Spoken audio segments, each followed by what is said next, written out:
The certificate distribution program will be after the the inaugural function. So what we have conducted the on the occasion of World Environment Day, we have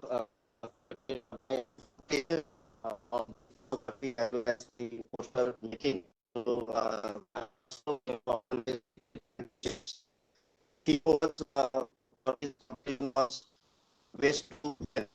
So our dignitaries will distribute the certificates to the winners as well as the participants. So now, our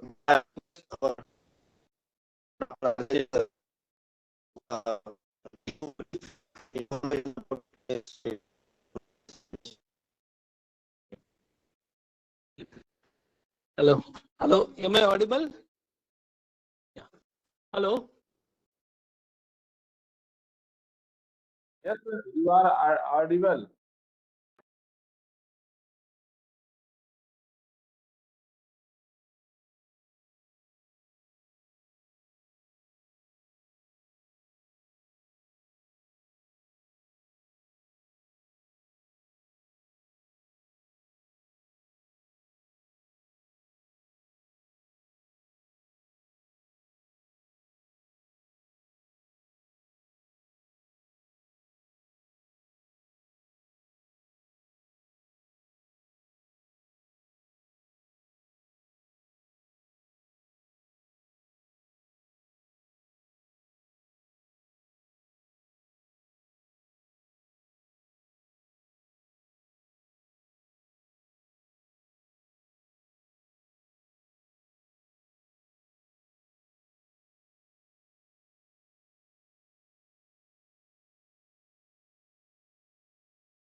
हे करू का? वरती हो Rupali ma'am हे करू का? Minimise करू?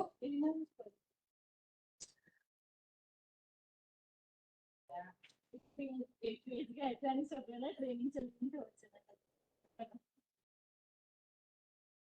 त्यांना पण नाही लक्षात ना.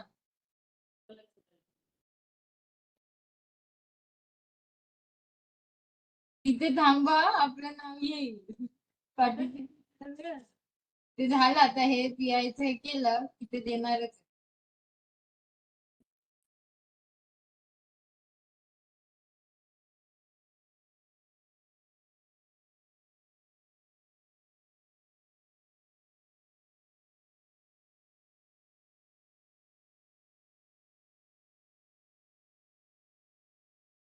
Dr. Jhande, from Naheb cast host, voice is very clear. But from your side, voice is not clear.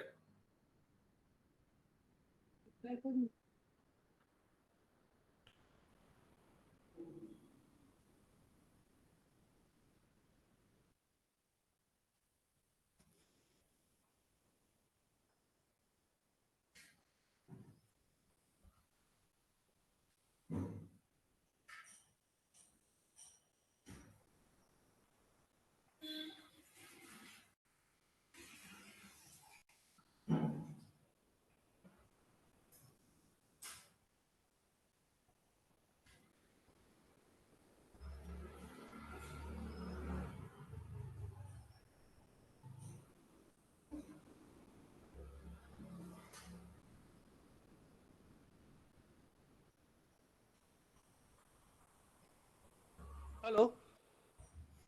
Sir, now, sir, आवाज येतोय आता? Yes, now we can listen. Yeah.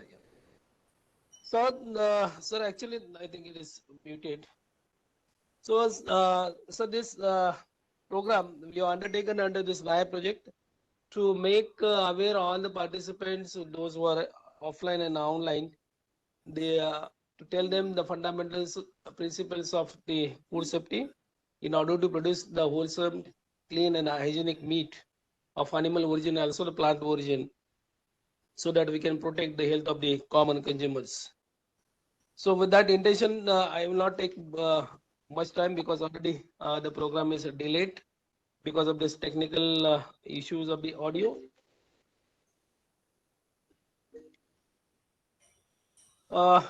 Then I thank ICR NAHEB for providing the funds for this project and organizing such kind of the programs for the students, faculties of our university.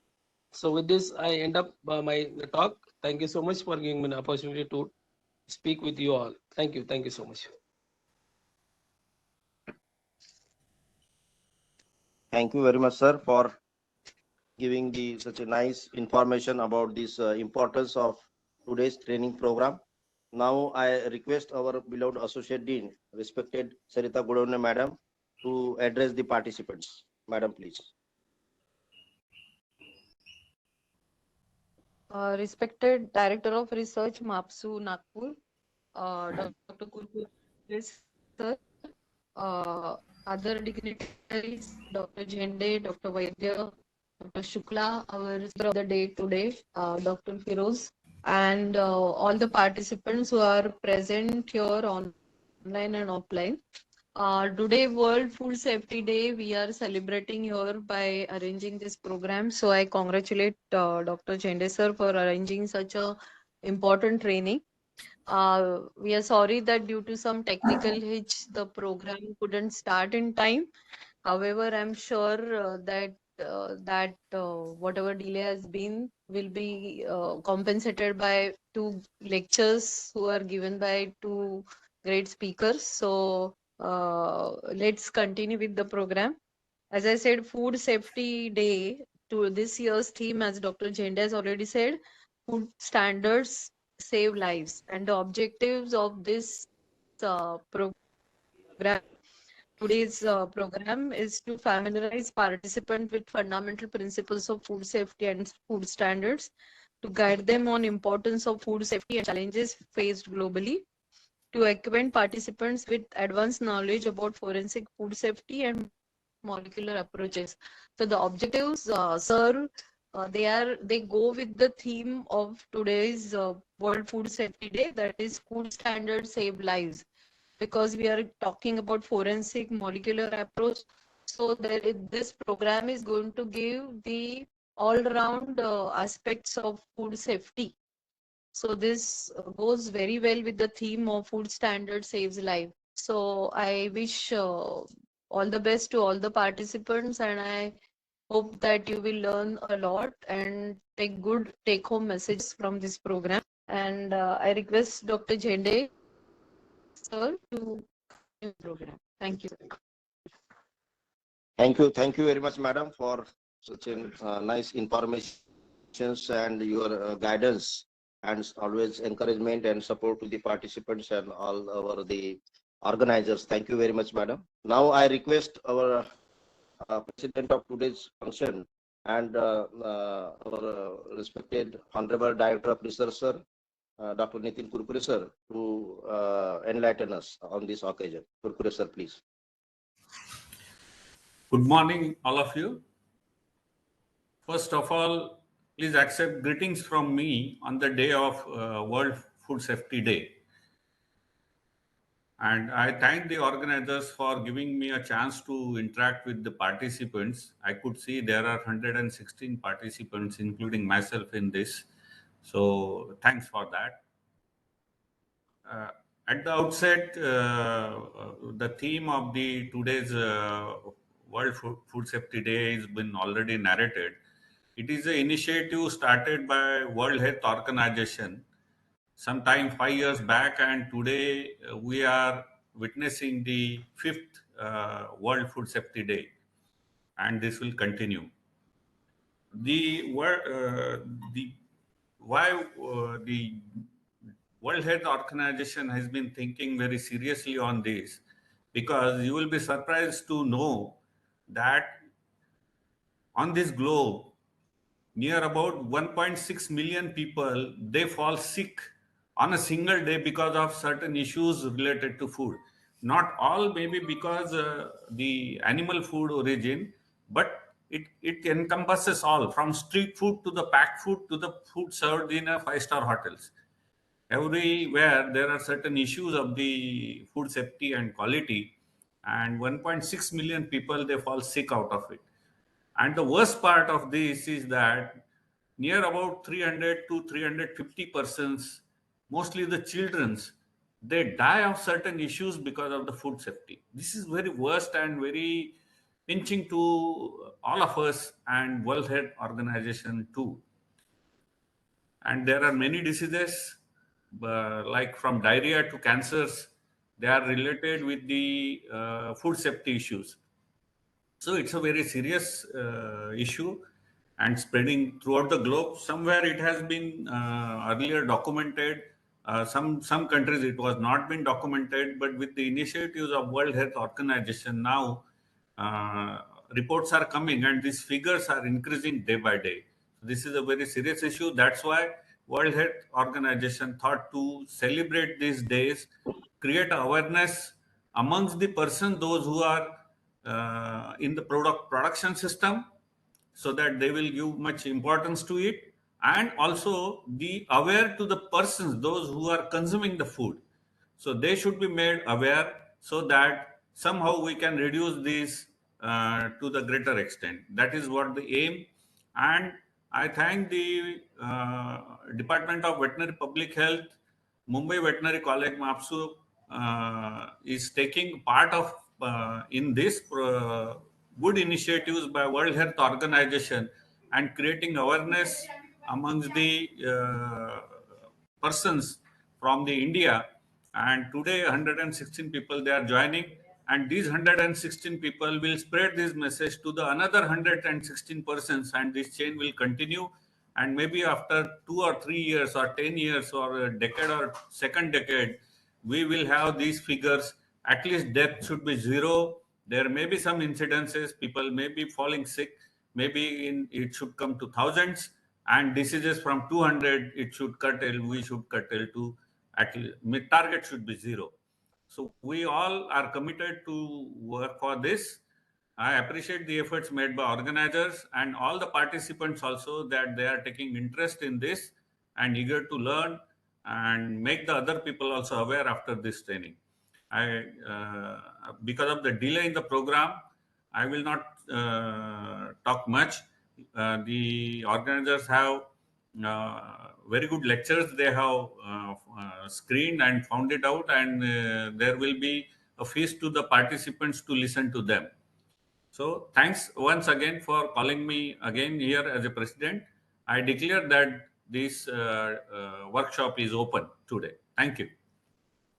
Thank you very much, sir, for your excellent the information and your presidential talk and valuable guidance to and encouragement to the participants and all the audience. Thank you very much, sir, as your the knowledge, as I know that you are a best teacher, best researchers, and all the informations you have enlightened us regarding the food safety. As on the occasion of World Food Safety Day, it's very important. The food safety aspect is very important to prevent the different foodborne infections, intoxications, and toxic infections. So for the prevention and control of food hazards, the information what you have shared is very much important to us, and I assure you, sir, so all the participants will definitely take the benefit of your talk. Thank you very much, sir, for your, in spite of busy schedule, you have shared the valuable time. So now I request Dr. Rajashree Patil, Madam, Professor, Department of Microbiology and co-PI of this NIAPCAST project to propose the vote of thanks. Patil, Madam, please.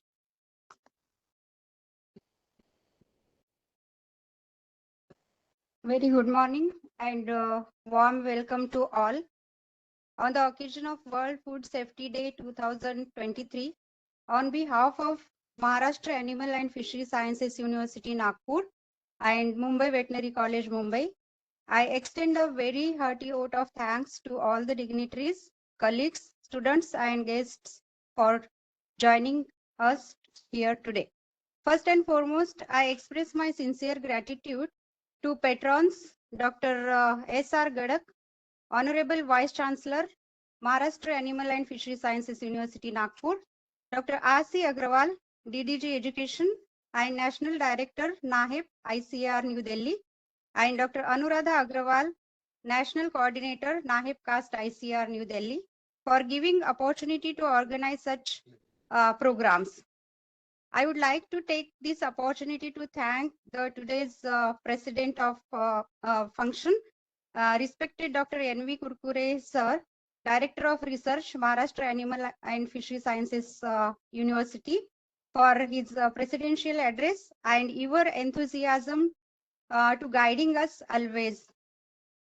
I would like to thank guest of honor of today's function, Dr. Mrs. Sarita Gulavane, Madam, our beloved Associate Dean and Project Implementing Officer of today's program, for her constant support and guidance in organizing such programs. I would like to place sincere thanks to today's speakers, Dr. Mohammad Nadeem Firoz and Dr. Nadeem Sheikh, for accepting our invitation in spite of their busy schedule.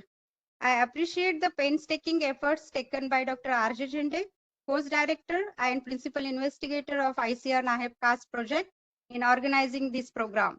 I also extend my thanks to organizing secretaries, Dr. V.M. Vaidya, Dr. Ingole, Dr. R.V. Gaikwad, Dr. Shukla, co-organizing secretaries, all co-principal investigators, coordinators who have taken efforts for organizing this program. I appreciate the efforts taken by Veterinary Public Health and NAHEP team for NAHEP team and all staff members.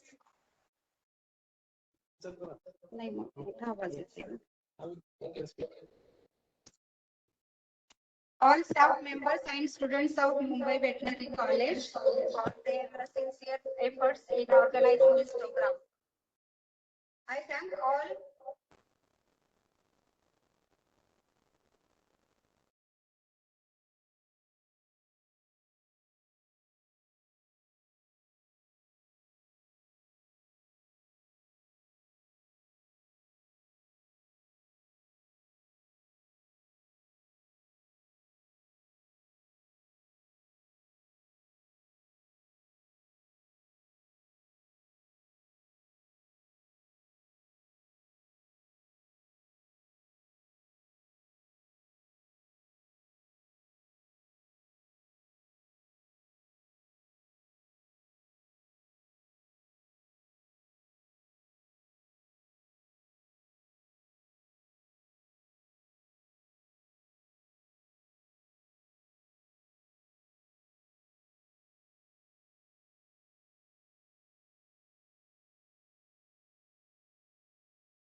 Hello.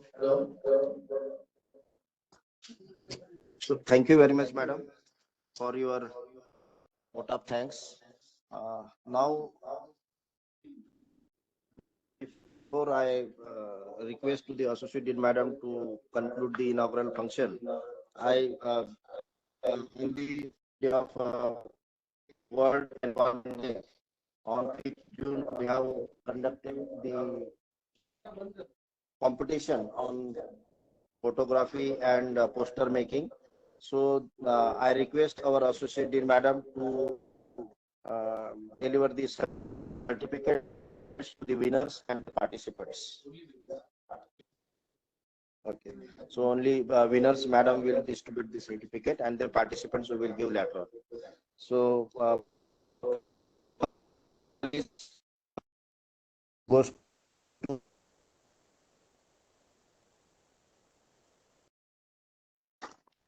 give the certificate.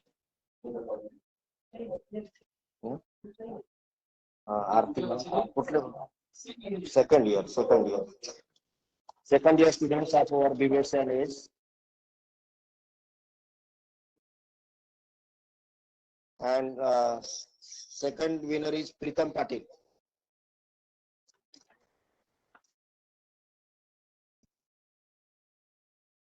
She is working in the Nayab Caste project.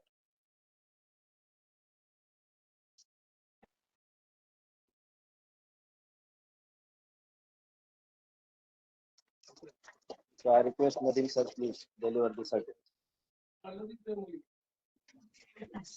And third winner, Dr. Bhakti Jhade. Yeah.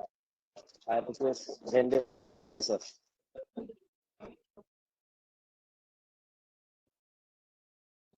PG.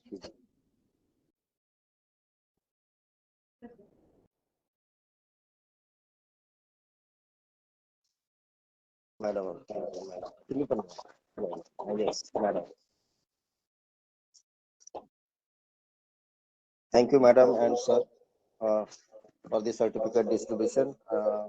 Now, with the permission of chair, I declare that today's inaugural function of World Food Safety Day is over.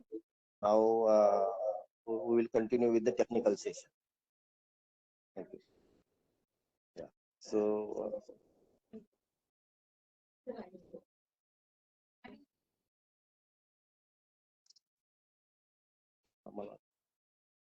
okay.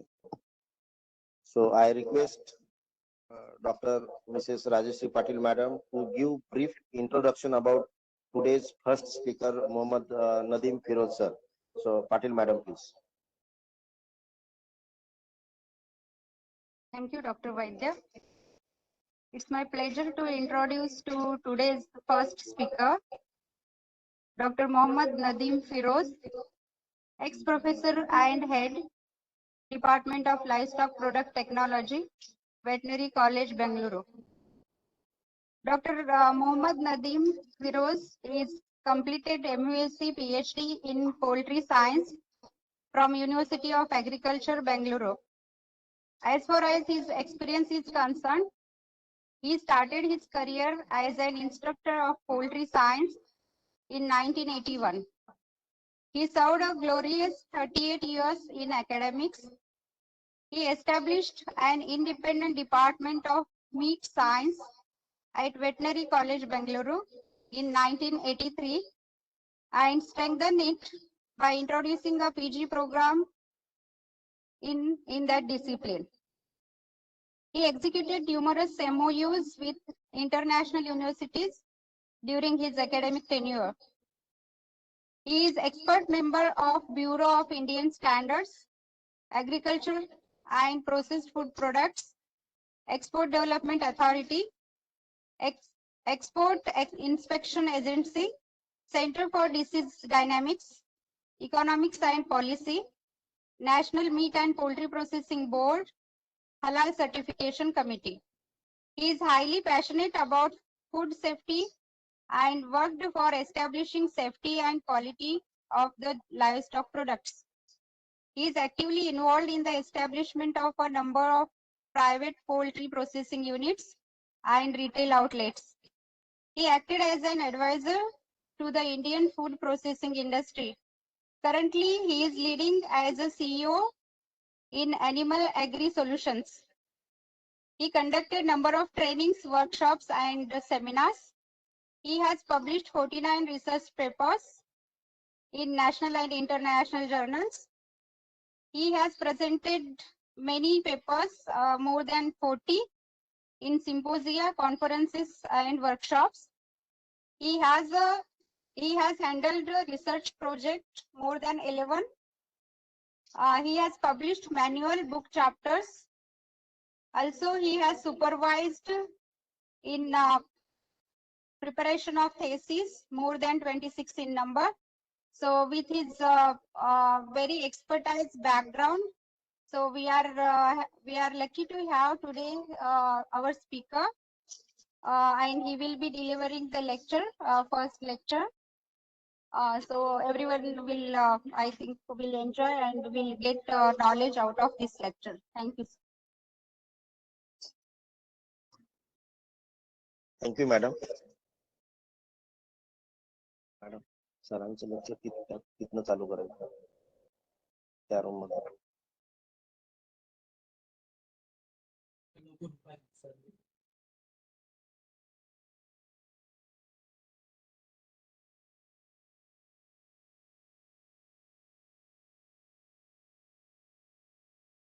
standards.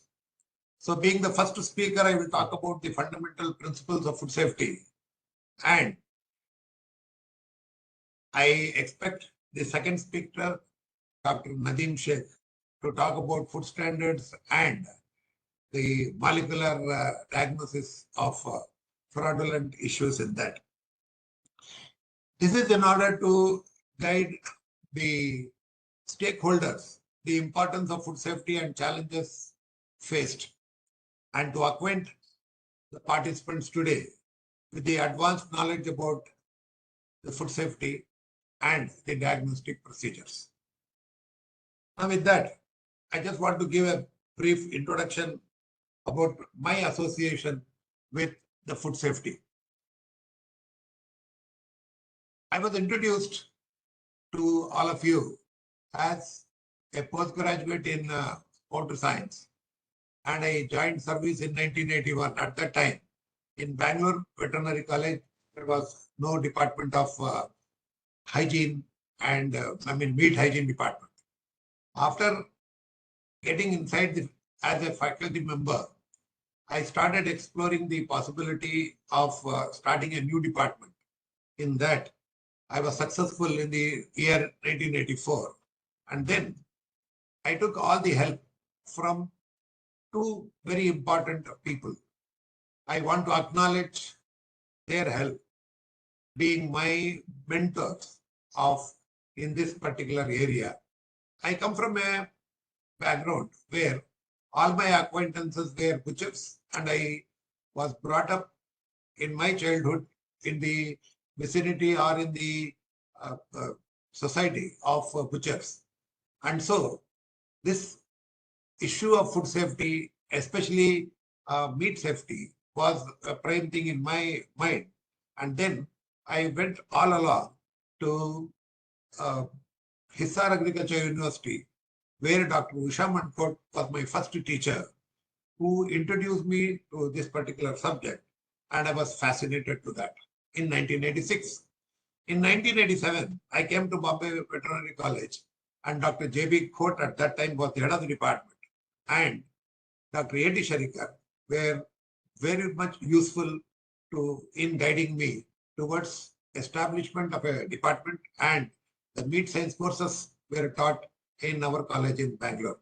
With this background, I'll start my presentation, because how important it is for a general, not only for the general public, but also to the people who are involved in food production and food handling.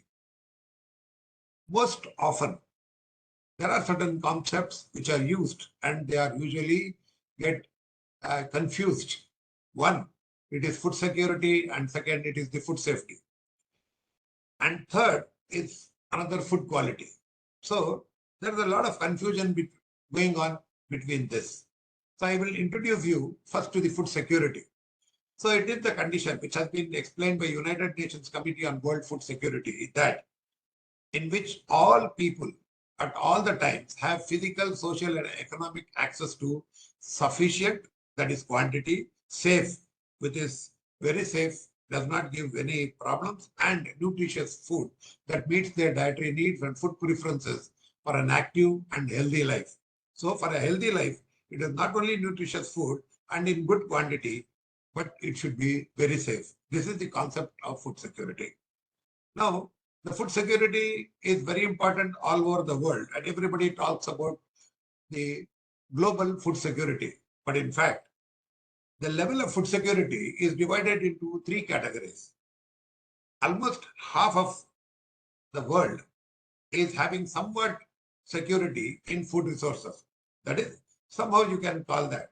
But almost 1/3 of the world community is very insecure about food, that they don't get sufficient food, or they don't get sufficiently safe food. And then only about 20% of the countries have full food security in their places. So now we will be talking only about the 80% of the people.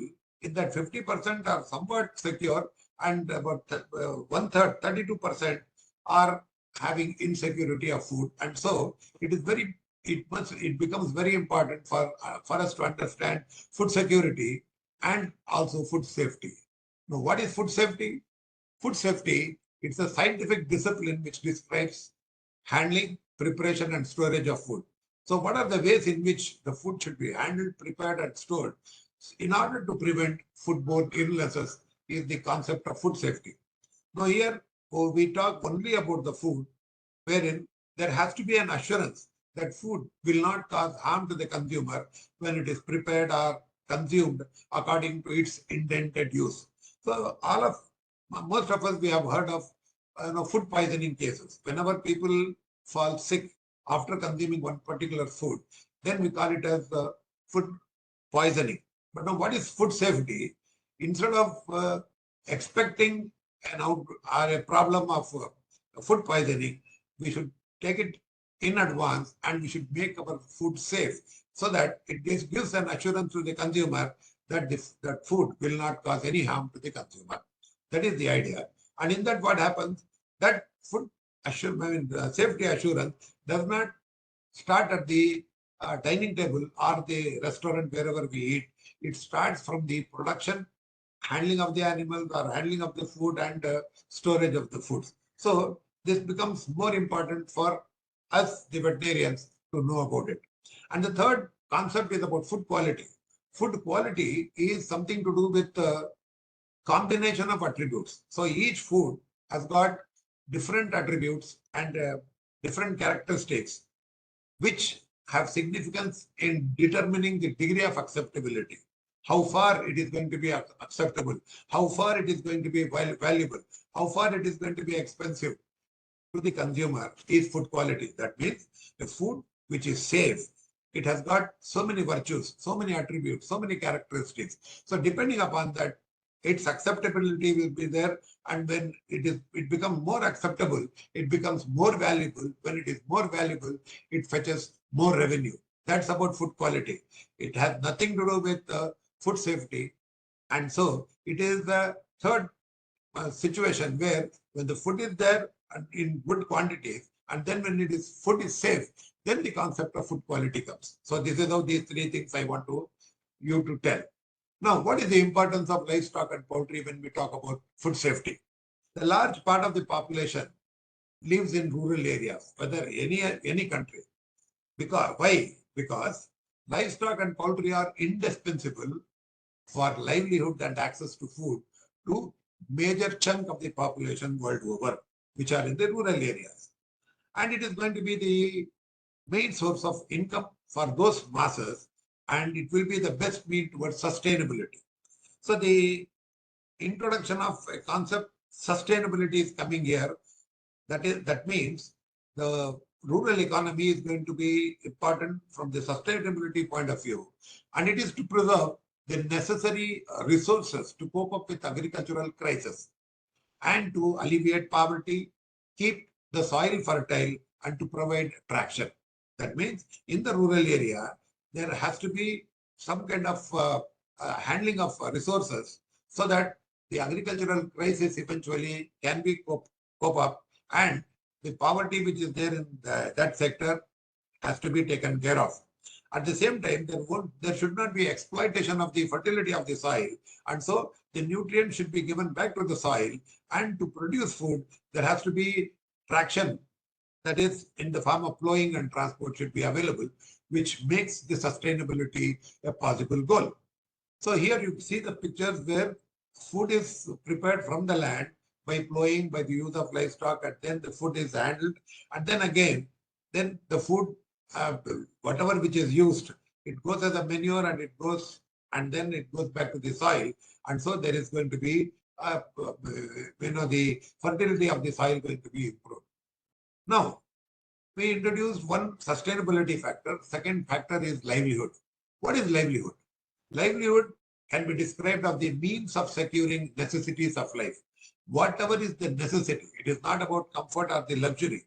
The basic necessities of the life, how a person or a community secures, is called the livelihood. And then livelihood improvement addresses the approaches to improve the lives of the people. how good they are going to secure the necessities of their lives is called livelihood improvement. So this will be a part and parcel of the food security and food safety program. If their lifestyle or the means to secure necessities is good, then only all those concepts will come. What are the livelihood benefits? People should get milk, meat, eggs, manure for fertility of the soil, adaptation of climate change so that the environment is taken care of, food security, income generation, poverty alleviation, and improved family nutrition. So these are called the sustainable development goals which have been prescribed. Now, what is sustainable development? Sustainable development is economic development that is conducted without depletion of natural resources. So we have to think of for the next day, next month, next year, and next generation, so that the natural resources should not get depleted for tomorrow or the generations coming tomorrow. And in the economic development should happen taking into consideration the availability of natural resources. International policies should also support this sustainable development. Now, the sustainable development can be considered in three different topics. One is social equity, second is economic efficiency, and third is environmental responsibility. Without this, the sustainable development cannot happen. So the social equity, it encompasses the living conditions of the people and giving equal opportunity to every segment of the society, and social cohesion, that is, everybody should be involved in that, and then international solidarity and maintenance of human capital. So the human resources should be maintained. Then the economic efficiency should be in the form of growth, and the growth should be efficient and competitive. So then it should take care of the flexibility and stability of the situation, wherein the production and consumption should be equal and the employment opportunity should be created. And when there is excess, it should undergo or it should go to the international trade to improve our revenue generation. Environmental responsibility is consumption of resources. As I told you earlier, there should not be exploitation of the natural resources, and the materials and waste should be handled properly, and there has to be redeploying of the material so that the fertility is increased. Risks have to be considered and they have to be mitigated, and rate of change should be normal, and natural and cultural landscape of the area should be taken care of. So this is called the environmental responsibility. So when does the sustainable development happen? When the economy, environment, and social community, everybody comes together, when they encompass each other, that is called as sustainable development. That is the need of the hour, where we are talking about climate change and so on and so forth, what is happening. So there are about 17 goals which have been prescribed by the United Nations in the year 2012 as sustainable development goals. They include poverty, zero hunger, good health and well-being, quality education, gender equality, clean water and sanitation, etc., which come under sustainable goals. Now, food security crisis and emphasis on sustainability. On one side, we should have enough food every time to everybody in the society, and at the same time, and that should happen with the emphasis on sustainability. So this is in terms of feeding the world. So it's a global phenomenon in terms of the Zero Hunger Project. Now what is happening is we have to consider that availability of arable land will shrink by 33% in days to come. So as of now, only 0.23 hectares or half an acre per person was available in 2005, which is going to shrink to about 1/3 of an acre per person by 2050. So there is shrinkage of land for production of food. So that has to be considered, and we must greatly increase the efficiency henceforth without damaging the environment. So we should not be exploiting so that the fertility should not go down. There has to be sustainable intensification of food animal production, which is the need of the hour. So, example, in United States of America, in 1950, one cow was enough to meet the requirements of the 30 people. But in 2010, they have estimated that one cow could meet the needs of 121 people. That means there was a 4-fold rise in milk production with less land, less feed and less manure per gallon than in 1950. This is called sustainable intensification of food animal production. Now, if this is not done, it is going to be food crisis. A food crisis occurs when rates of hunger and malnutrition rise sharply at local, national, and global levels. So food security exists when all the people, all the time, as I have told you, have physical, economic access to sufficient, safe, and nutritious food. Otherwise, that is called as hunger. Now, the food security crisis. Thrust must be laid on sustainable intensification of food animal production. So what is sustainable intensification? As I told you, the case of United States of America, there was a fourfold increase in production without without having any increase in the natural resources. Whereas a condition which happened in Burkina Faso and Cameroon. So these are the two countries which are in the African continent. They increased their cattle population several hundred folds between 1961 and 2007. In that, about 45 years. But no improvement was there in carcass yield during the period. Carcass yield was not increased, only the number increased. So when the number increases, maintaining such large numbers of animals with low productivity is not only inefficient, but also leads to exploitation of land, soil, stress, and overgrazing and erosion, and it is not sustainable. This is the one good example of not sustainable intensification of food animal production. So when number of animals are more, so that contributes to stress on the natural resources. And so we have to think otherwise. So the condition is sustainability. So what we have to do, we have to think of efficient and environmentally sustainable approach of increasing food production towards fewer higher yielding animals. China and South Asian countries have shifted towards large intensive systems. About 80% increase in Asian livestock products has happened since 1990 because of the intensive system. You can see there is stall, maintenance of animals, and see these are even the pigs are there, the goats are there, the cattle are there, the buffaloes are there. All are stall fed, and so intensification has happened, and it is going to be sustainable. But the condition in India, though we are next to China, the condition of India is we boast that we are number one in the world, where we produce only 17 million tons of milk in 1951. In 2021, we produced 200 tons. So this is an enormous increase, and it is a great achievement. But when you look at the productivity in India, milk productivity, you can see the comparison. Milk yields per milch animal in USA, it is reaching about 8,000 kgs per head per year. Whereas in India, it does not even go up to 1,000 kgs per head per year. So this is a big gap we have to do. And number of live animals. So in India, we have such a big number of animals, whereas in USA, Germany, New Zealand, because of their productivity, the availability and the requirement of number of productive animals is very less. That is going to take care of the natural resources which are available. And countries like India, we need to have more efficient methods of intensification of food production towards not only food security, but also food safety.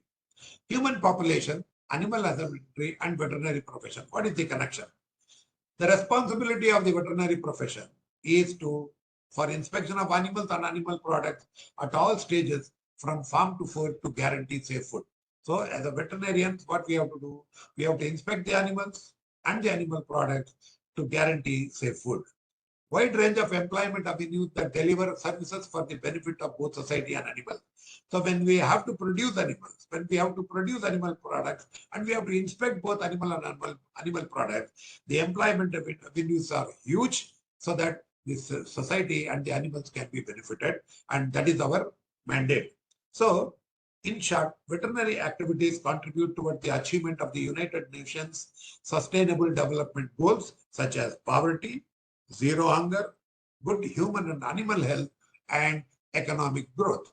So that is a wonderful responsibility what you and me have got. Now in that, when we talk about animals, it is the protein demand which is the prime consideration. The global protein demand is driven by socio-economic upliftment or rising incomes, increased urbanization, recognition of role of protein, healthy diet, and aging population, especially now post-COVID. The demand for protein has considerably increased. So the egg consumption and the meat consumption and the milk consumption has increased. So that is the protein demand. So economic development and urbanization are the leading transitions at population level, dietary patterns in low and middle income groups, and demand for foods of animal origin is expected to rise in developing countries, which is very, very evident. Now, when we see the protein consumption per capita in terms of gram per capita per day, you can see the developed countries are well ahead. They consume almost about 100 grams of protein a day, whereas in the developing countries, here it was somewhere around in the 60s and 70s, it was around 50 grams. Now it is going up to about 75 grams. Whereas in the average of the world, it was a little more than 60 and it has touched 80.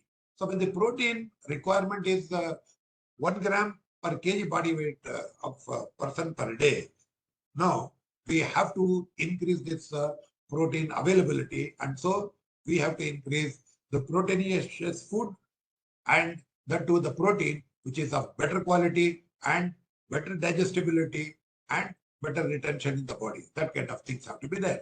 Now, from that point of view, when we talk about biological value, digestibility and all, let us have a comparison between plant proteins and proteins from foods of animal origin.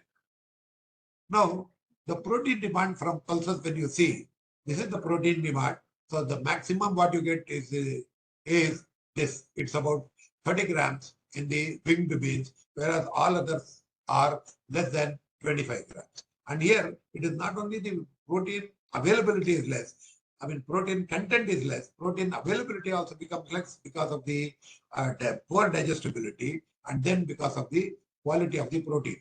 So increased demand for animal-based protein is expected to have a negative environmental impact because of greenhouse gas emissions, water requirement, land use.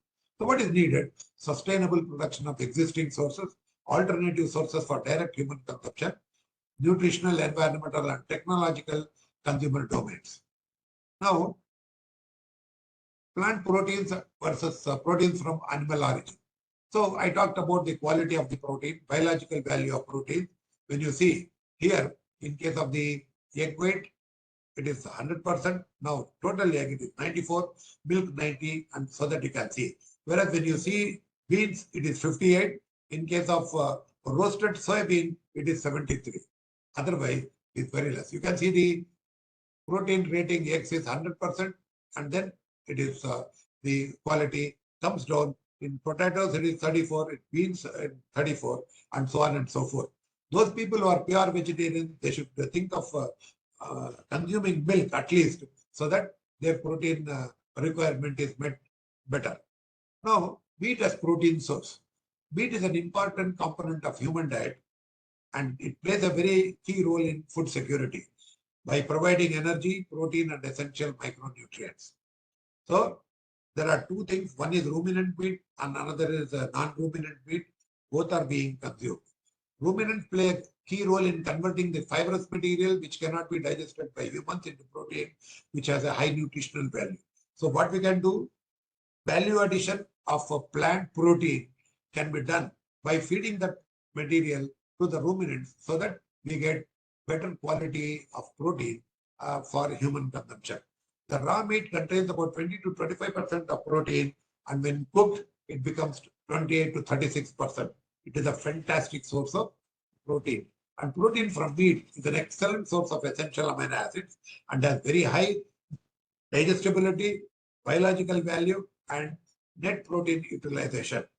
Meat is a key source of often highly bioavailable minerals such as iron, zinc, and selenium, especially iron and zinc, which are very critical for human development, and vitamins A, B9 and B12, D, and E. Meat factor enhances iron availability from other sources. Then, FAO food balance sheet data shows that increased global meat consumption was 60% between 1990 and 2009. This trend is expected to continue, driven in particular by income growth or elasticity of demand is going to grow because of the income, and in countries such as Asia, Latin America, and Middle East. The global meat consumption is expected to increase by 76% by 2050, and this increased demand requires significant livestock production. And that is why we have to ponder on this particular thing. The benefits and risks associated with red and processed meat consumption should not necessarily cause dilemmas if these meats are consumed in moderate amounts as part of the balanced diet. So there is a lobby who are against meat consumption. They keep doing all this misrepresentation. So we have to be well aware of that. And the randomized controlled trials RCT. So this gives that colorectal cancer and cardiovascular diseases are prevalent, and the zoonosis, avian influenza, and emergency of novel diseases at animal-human ecosystem interface can cause problems. But then randomized trials have proven otherwise. So then we come to the existing protein sources. The vegetable sources are 57%, animal sources are 43%, in meat it is 18%, dairy products it is 10%, fish and shellfish is 6%, and other animal products it is 9%. The global demand, which is expected at 2050, beef it is 106 million, mutton it is 25 million, pork it is 143 million, chicken it is about 181, and eggs 100. Here, there is so much demand to be in 2050, and we have to be very careful. When we come to the dairy sector after the meat sector, dairy-based ingredients dominate the protein market, mainly because of highly developed global milk industry and the affordability and the people being naturally vegetarian in nature. It facilitates the diversity through production of valuable byproduct stream also. They have functional properties and health benefits. So in India, which is the highest milk producing country in the world, it is the low input and low output system is in vogue. Skim milk and whole milk products contain protein. In total milk protein, the milk protein concentrate, isolate, and hydrolysate are also available. The casein-based caseinate from acid and rennet source as sodium and calcium salts and micellar casein are available.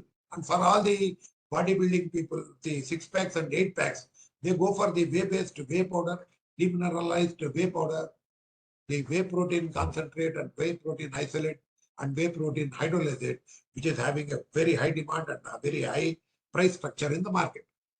And now, what are the trends in terms of the dairy practices? Instead of giving concentrates, the animals are being raised totally on grass, and which is catching up because of the good demand and good price this particular milk and milk products are attracting. Like the organic products in vegetables or plant material, these kind of things are all there. So they claim that pasture-based animal fed on grass outdoors is a trending marketable attribute. So countries such as Ireland are leading to promote grass-based feeding system. So they claim that scientific research is demonstrating the benefits of milk and its products. What is that? So when the animals graze on grasses, so many biomolecules are going to be available, and those biomolecules are very, very important for good healthy conditions of the people, and that is why these are becoming very popular, and we have to do that.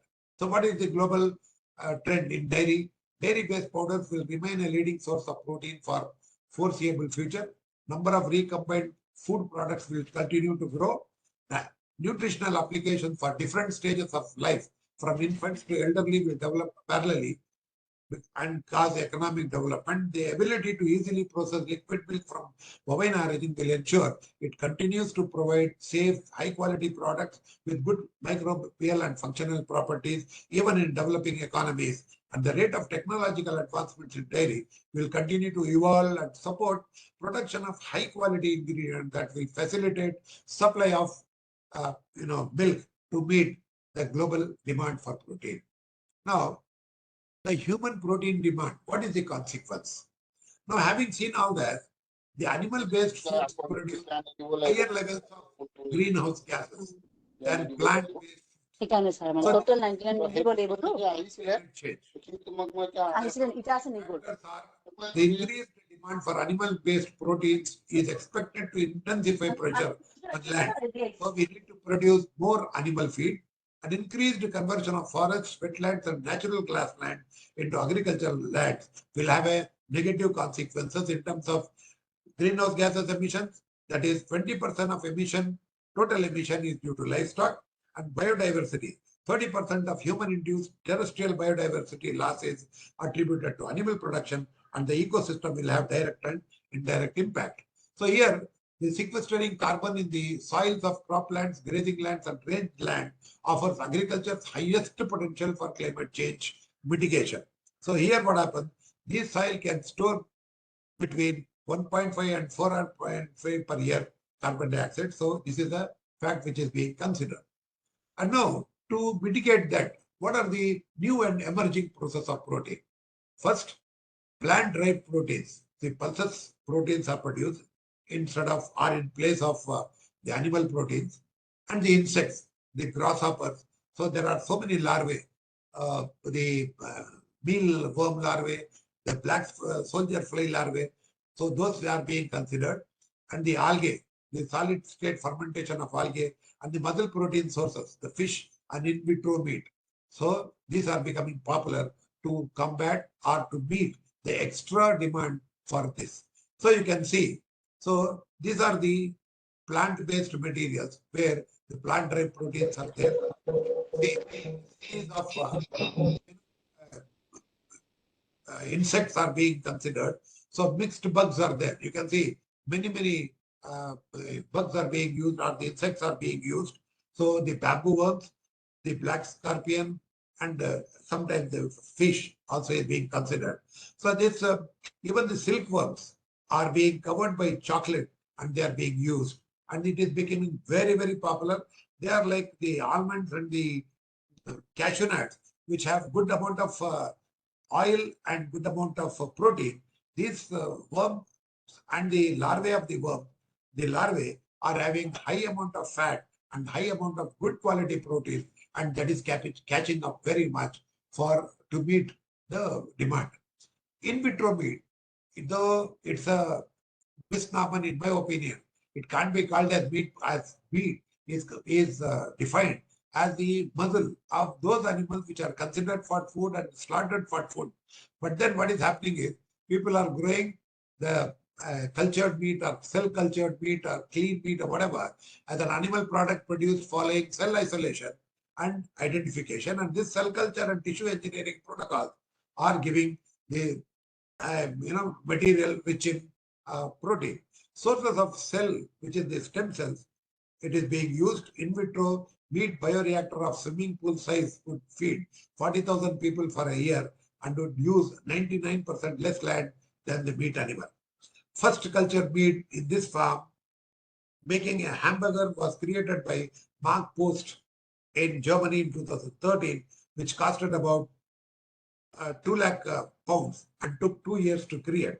But now intensification of that is happening, and Dutch has started that Mosa meat, which is improving flavor, adding even the fat cells to improve the flavor and the taste and reducing the cost. Other companies in the US and elsewhere are also working towards similar goals globally.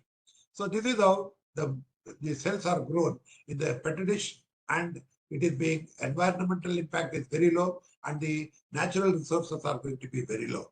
The energy use for this lab grown material is only 55%. Greenhouse gas emissions are only 4% compared to the traditional method of meat production, and the land use is hardly 1% compared to growing of animals for meat purpose. Now, in vitro think the 50 years hence, we shall escape the absurdity of growing a whole chicken in order to eat the breast or wings by growing these parts separately under a suitable medium. In 1931, Winston Churchill told that, and now in 2000, it is becoming there. It is becoming a reality.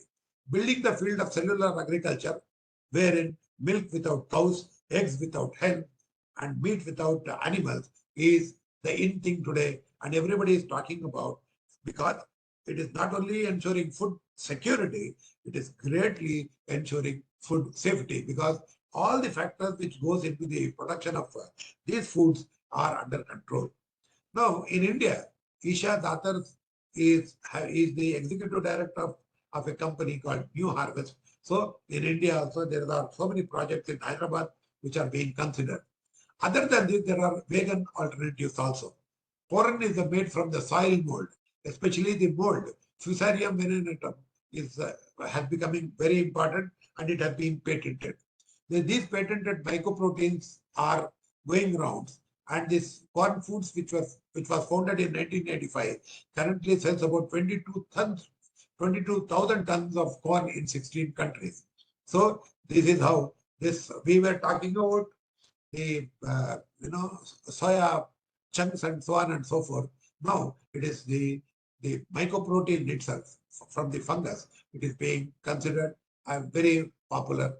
And so when we consider all this, let us see how food security and veterinary profession are related. The veterinary profession has an opportunity to improve the efficacy of farm operation and also animal welfare. In this, the advantages of large-scale operations cannot be neglected. How it can be done? Large-scale operation can be done by introduction of new technologies, better management, and scale economies. So instead of having small farms, huge farms should be there, so that large-scale operation can become very viable. Result is lower food prices, improved feed conversion, increased yields per animal, with fewer animals to meet the demand. So this is the buzzword which the veterinary profession should think of to ensure food security, at the same time ensuring food safety. Now we come to the condition wherein one buffalo which has recorded 66.713 kgs of milk in a day. So the average is about milk yield is about national average is 7.5 kgs of milk per day, whereas the single animal has given 66.713 kgs. So this is how we are going to improve the food security situation, and by having less number of animals, improving the efficiency of production, we are going to take care of the natural resources also. Even the broiler weight, when we were students, to become 1 kg, the broiler was reared for 65 days, whereas now in about 35 days, we are getting 2 kgs, and then by the end of 6th week, we are almost getting 2,650 kgs. So that is a wonderful improvement in the weight gain or the efficiency of production. This is what is going to be that. Now what happens is, when we have that kind of problem to address the food security, the environmental impact is going to be very high. These large-scale intensive livestock and poultry production systems are often criticized for environmental damage, because concerns are growing about the waste accumulation and that waste causing pollution from such plants. For that, what we have to do, we have to evolve better managemental practices and better methods of control of infectious diseases, biosecurity, animal welfare, and food safety.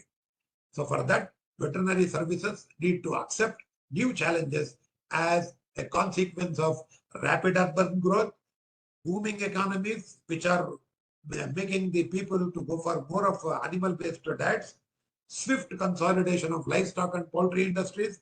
There has been the livestock farming and poultry farming are becoming towards being an industry, and so we have to be very important. On the right, what you see is the effluent treatment plant, because it should not cause the problem of environmental pollution.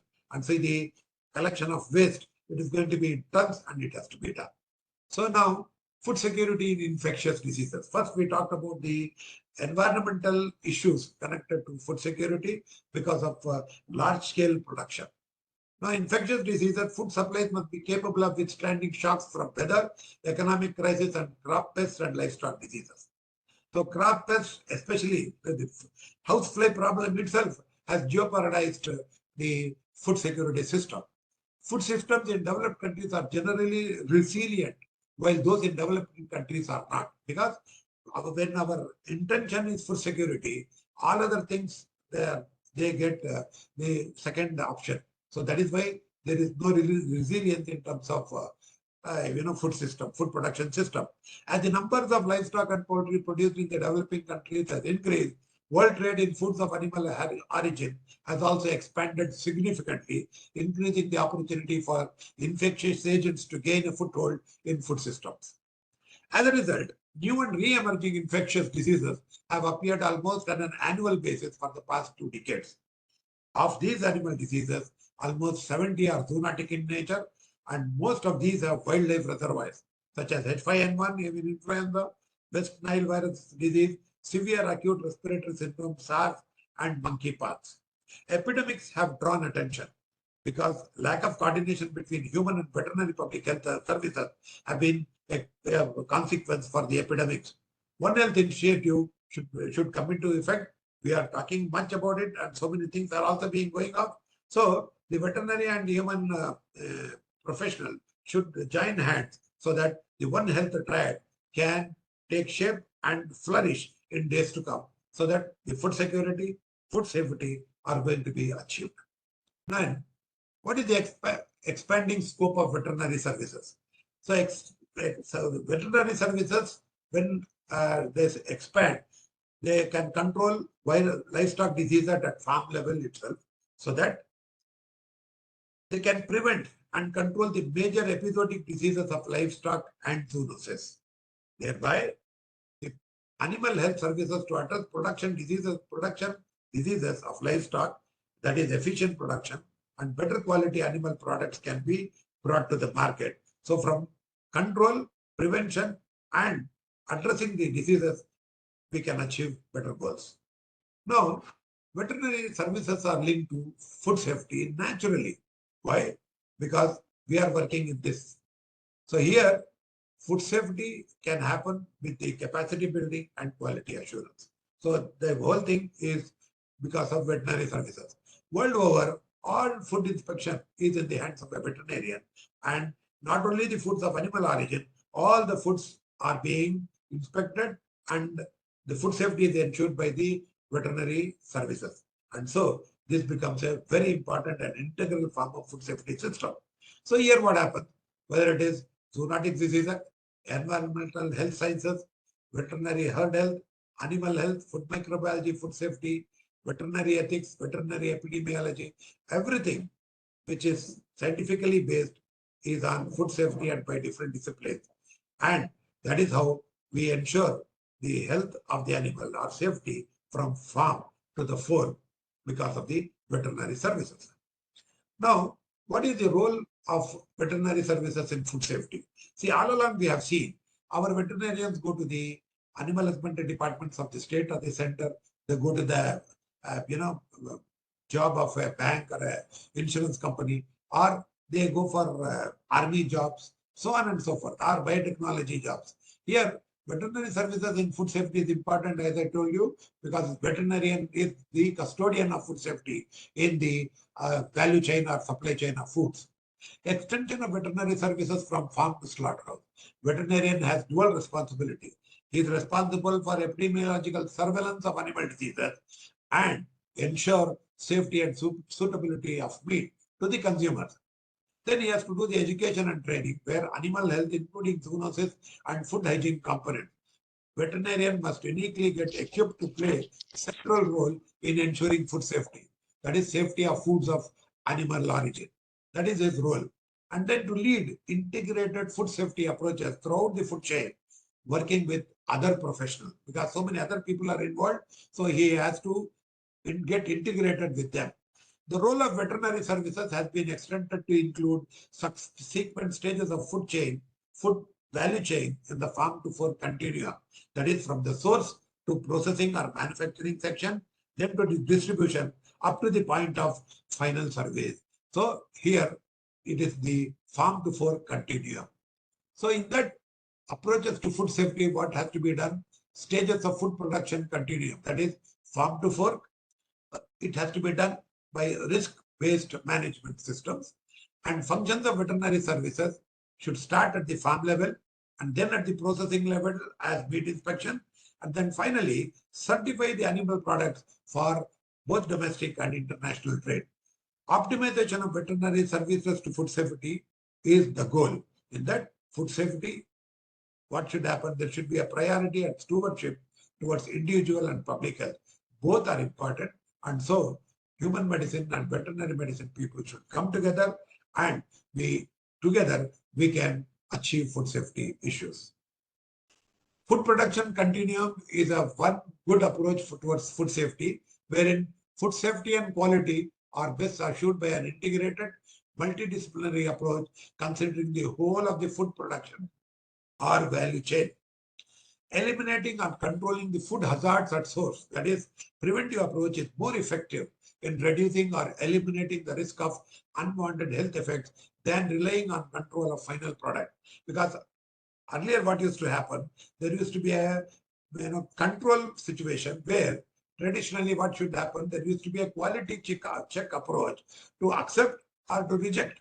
And that is an outdated approach. Now it is preventive approach, it is there, which is to eliminate or control the food hazard, anticipate it at source, and then correct it. Then approaches to food safety have been evolved in recent decades from traditional controls in terms of good agricultural practices, good animal husbandry practices, and good hygienic practices via more targeted food safety system based on HACCP to risk-based approaches. So initially we were talking about HACCP. So now we are talking about risk-based approaches specifically to that particular thing. So that is what ISO 22000 guarantees. Risk-based management system. We have discussed enough over decades about HACCP. Now, what is risk-based management system? It is development of risk-based system. The World Trade Organization has made the sanitary and phytosanitary measures, and this agreement OIE and Codex Alimentarius for food safety.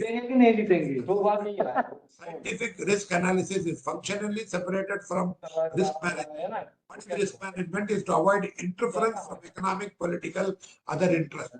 The World Trade Organization has made this sanitary and phytosanitary measures. It is to protect the humans and animals, plants and countries from risks connected with additives, contaminants, toxins and diseases, and pests and diseases, and economic and health risks arising from the entry and spread of pests and diseases. WTO SPS agreement are explained in terms of three systems. That is standard setting organization. One is Food Safety Codex. Second is Animal Health and Zoonosis by OIE, and the Plant Health by IPPC. So this is the risk-based management system. And now this system, how it works. Traditional approaches have been replaced, wherein food operators were primarily held responsible for food quality, while regulatory agencies were charged with assuring food safety. Whereas veterinary services now play a very pivotal role in the application of risk analysis process. Here, implementation of risk-based recommendations for regulatory systems is there, wherein the veterinary involvement in food safety activities throughout the food chain has been possible. Then health protection objectives for animal health and public health in consultation with stakeholders, especially the livestock producers, processors, and the consumers, in accordance with the social, economic, cultural, religious, and political context. Here, food safety objectives are implemented through national legislation, and awareness is among trading partners and the public together. For that, Food Safety Standards Authority of India has been made, which has given all the standards, and for the international export of international trade of food from India, APIDA and Export Inspection Council are doing their jobs. Functions of veterinary services. Veterinary services achieve objectives directly through veterinary tasks in terms of auditing of animal and public health activities of government, private agencies and stakeholders. Veterinary services work with other professionals and ensure food safety throughout the food chain. For example, the food analysts, epidemiologists, food technologists, human and environmental health professionals, microbiologists, and toxicologists.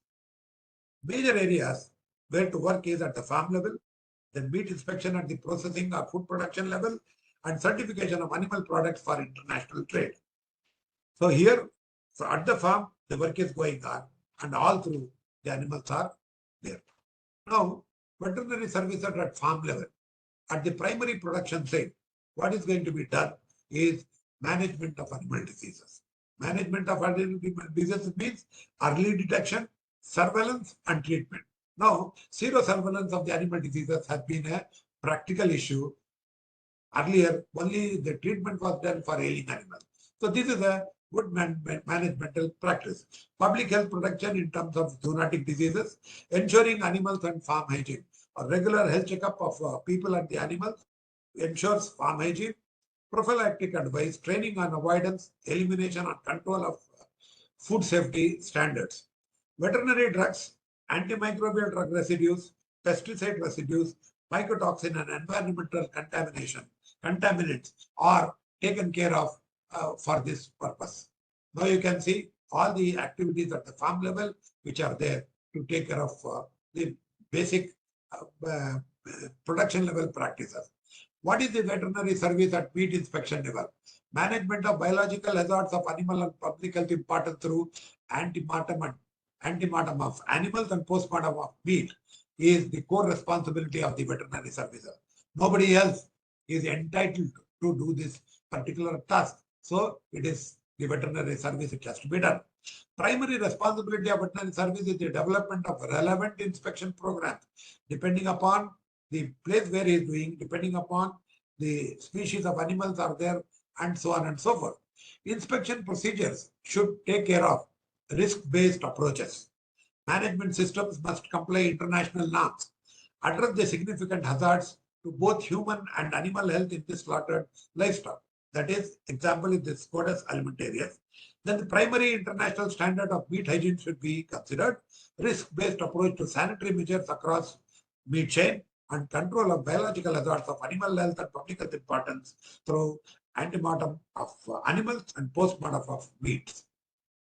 So this is how it is done. So it is the antemortem inspection, it is the inspection of carcasses, and then handling of the carcasses post-production to ensure safety.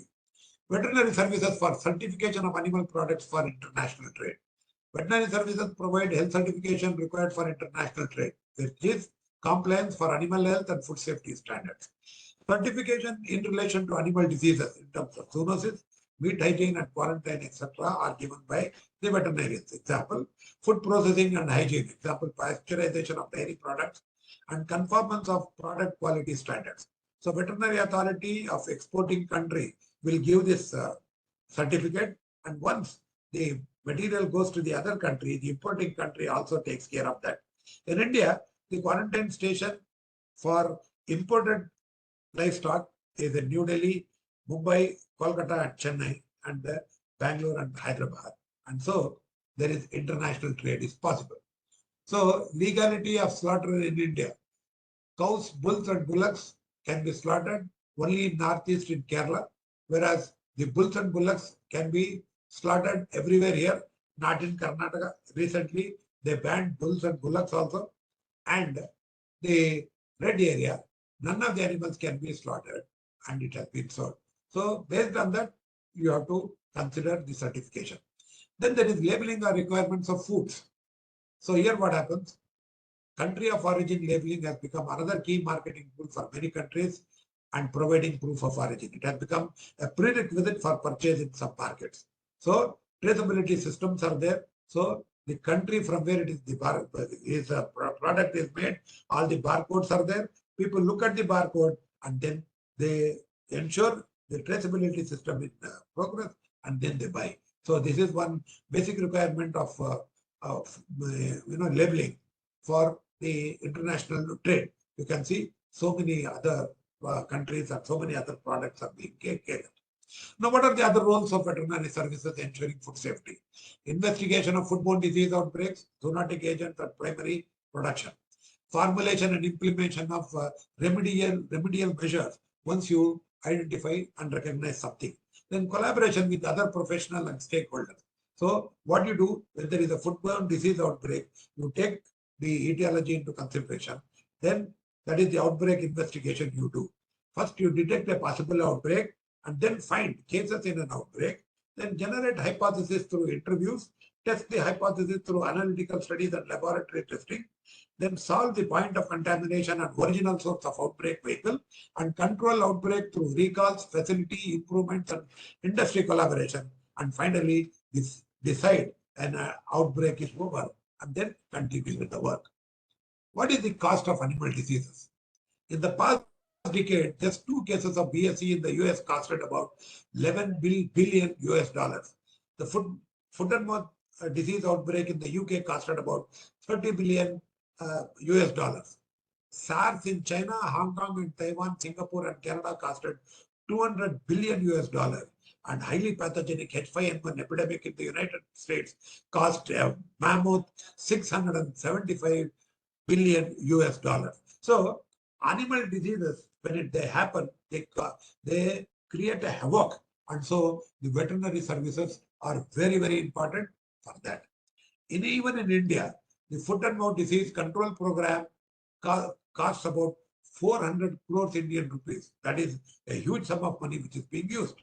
Now, our intention is to foot and mouth disease Mukt Bharat scheme. In that, what we do, foot and mouth disease control program in 2003 to 2003-04 was restricted to 54 districts where 3 million cattle and buffaloes were there. Whereas in 10-11, after the success, 167 districts were included. Now, foot and mouth disease control program is in vogue in 221 districts, and more than 110 million cows and buffaloes are being vaccinated, and vaccination is with trivalent OA Asia 1 vaccine, which is done twice a year. Foot and mouth disease control program is funded wholly by the Government of India, and about 38.36 cows and buffaloes and pigs are covered. Whereas the ASCAD program of the Government of India and state government, that is RKY funds are also available with this, 80 to 85 million animals are being covered. So this is the impact of the disease. Success of veterinary profession.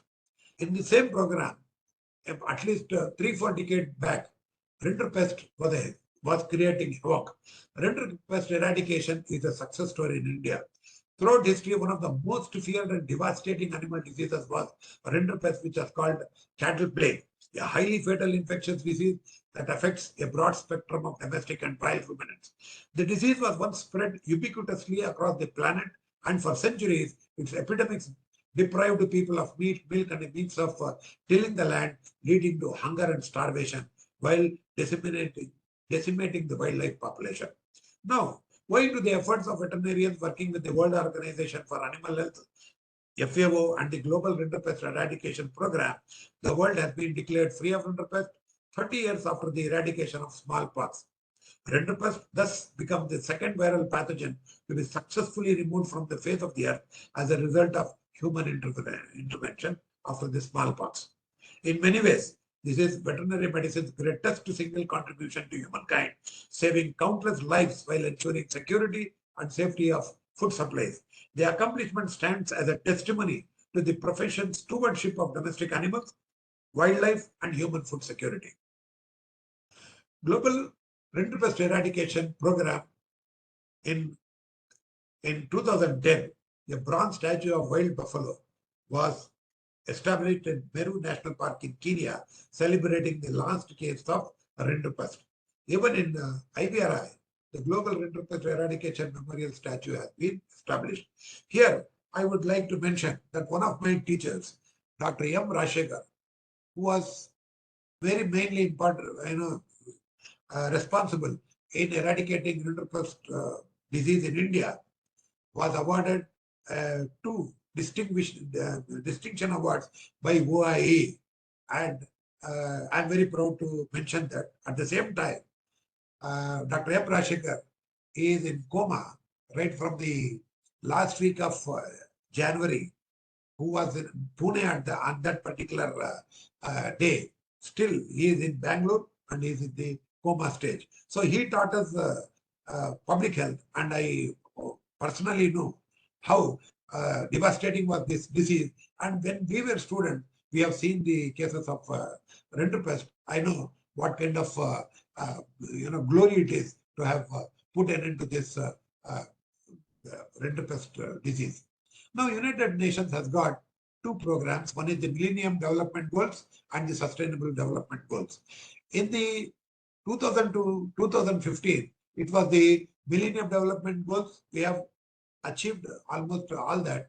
And by 2000, from 2015 to 2030, we have the Sustainable Development Goals, which I mentioned. There are 17, and I went around all that. So this is the one which is the task on hand, what we have to do, and we have to put a roadmap to that. We have another 7 years to go to achieve this task. Now, what is the way forward? Way forward, we have to have a compliance for nutritional food security. Not only food security, it is the food safety also. Then we have to go for quality assurance, traceability, food supply or value chain from farm to fork continuum, and there should be a harmonization of standards, equitable use of resources, and environmental protection. Now I conclude my talk. Thank you very much for your patient hearing. I am happy that I have just taken 60 minutes awarded to me, though it was just 60 minutes late when I started it. Thank you very much. If there are any questions, I would love to take. Yeah. Thank you. Thank you. Thank you very much, sir, for excellent talk and information on that your presentation on the topic global challenges in food safety, many food safety challenges, issues you have highlighted, very excellent, eye-opening, and you have enlightened the today's information on different aspects, that is sustainable goals of World Health Organizations, then veterinary services required for the meat inspections, as well as the emerging source of proteins, in vitro meat, milk requirements per persons in the human populations, then relation between veterinary and food safety, and role of veterinary public health in food safety, and the importance of labeling, as well as many aspects you have highlighted. Very excellent talk. Thank you so much, sir. I know that you are very much busy in many activities, but still you have spared your time and you physically came here to visit our department and here the campus of our Mumbai Veterinary College. Thanks a lot. You are since the beginning when I was the student, you are always the guidance. You are the source. You are a source of inspirations to us. Many things, as you are the having the dynamic personality. Many things we are always following your advice. So thanks a lot, sir. For now, I request the participants offline, online. If you have any questions, please you can ask directly.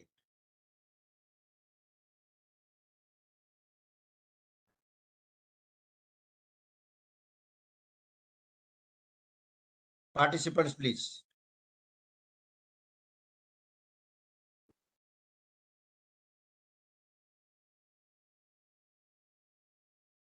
Can you hear me? Can you hear? Yeah. Yeah. So I request participants, please, if you have any questions, you can ask. If you have any doubts, please.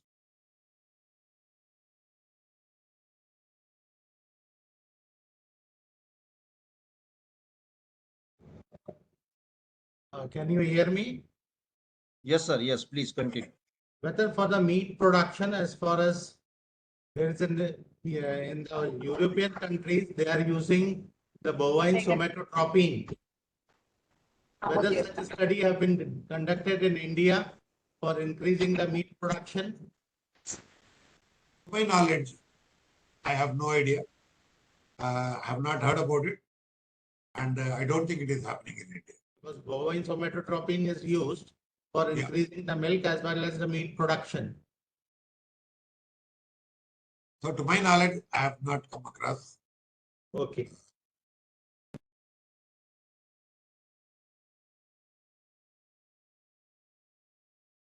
Any other question?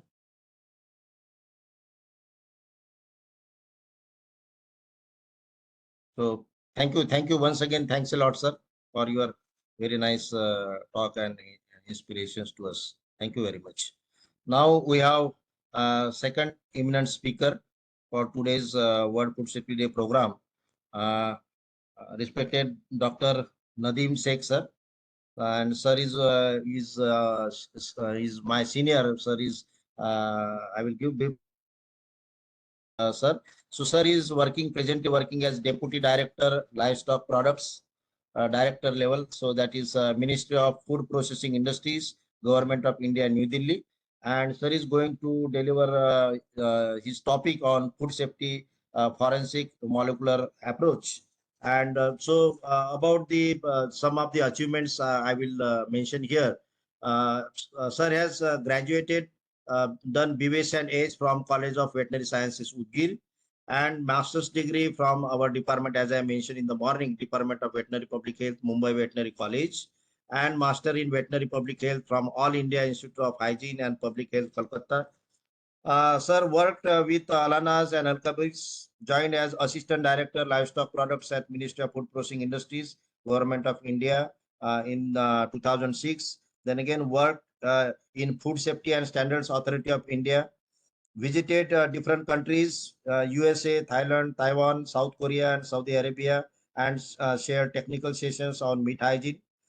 He is worked as an expert member of Export Inspection Council, Agricultural and Processed Food Products Export Development Authority, and other related agencies for regulatory and promotional activities. Presently serving as Deputy Director Livestock Products as a Director level with Ministry of Food Processing and Industries, Government of India since 2019. So many more achievements are there. Only few I have highlighted here, and along with sir some of the points related to food safety, forensics, and molecular approach. Another speaker is there, Dr. Dinesh Nalage. So he is also presently working as senior scientist come consultant. So as first Dr. Nadeem Sheikh sir will deliver his speech, and along with Dr. Dinesh Nalage will also be there. So now I will not take more time. Already we are delayed because of the technical issue, as the network and some sound problem was there, so we are delayed. So now I invite and request our respected Dr. Nadeem Sheikh sir to please continue your topic. Sir, please. Doctor, thank you very much.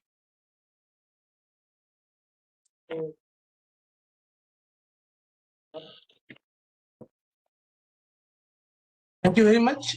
I will not take much time. So now it's really very good afternoon. So everybody is very hungry, and it's very difficult to control them. So Nadeem sir, बहुत बहुत शुक्रिया. Thank you very much. So you made my job very easy, and always it's enlightening to listen Dr. Nadeem sir. He is our guide, and he is really helping Government of India at many levels. Whether it's a Ministry of Food Processing Industry or National Meat and Poultry Processing Board, APEDA, or Department of Animal Husbandry, everywhere and everybody is seeking his views and his opinion.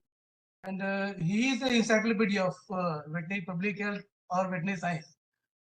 So any subject we can ask him, and really he guide in a very comprehensive way.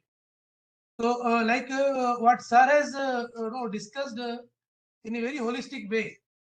So I just want to make a small point. Being in FSSAI for some time, food safety is not only the one work what we veterinarians have. It is something in meat hygiene. Like we can take in a small example.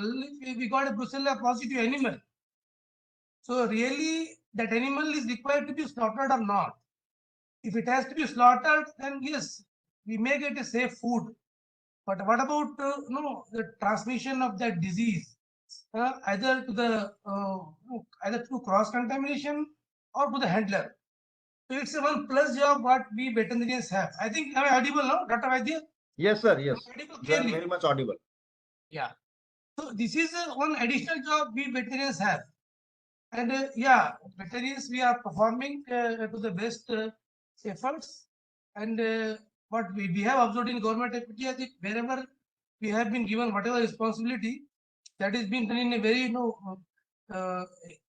a way it has to be done, and far better than that. So I am just putting a very small and focused approach of food forensic, exactly what are all issues at the food forensic level, food fraud level, and what are all molecular ways to tackle it. So it will be very small and focused presentation. So I'll just share it. Please bear with me.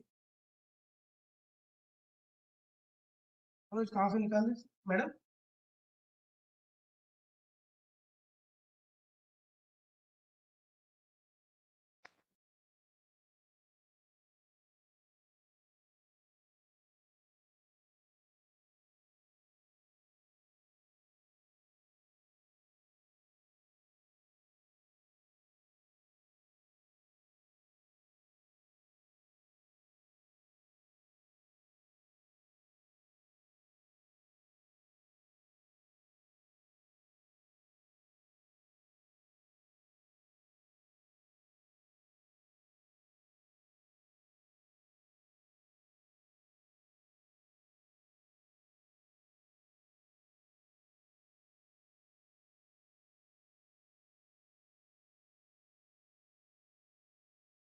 So this is what we are going to discuss over here.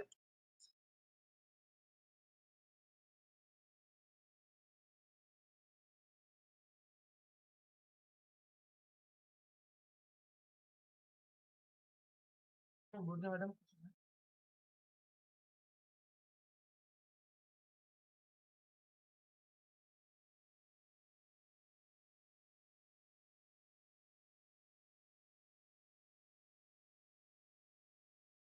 So exactly what we want to discuss here, there are many food frauds, but what is being practiced, whether it is in the food of animal origin or in the food of plant origin. So that is being done especially for economic reasons, just to substitute a very low quality product with to substitute the high quality product with low quality products, and just to tampering the food or misrepresentation, and for some misleading issues and misleading purposes. So exactly what we are observing in our common day-to-day life, what are all issues which are being used as a fraud or as a adulterant, like we are getting different vegetables, especially in metro market, which are very green or very colorful. But when you are just going to test it, there are something dyes which are being just painted over there. And this chili powder, if you are using, you may get some iron content in that. So these are the areas where exactly the food fraud is being practiced.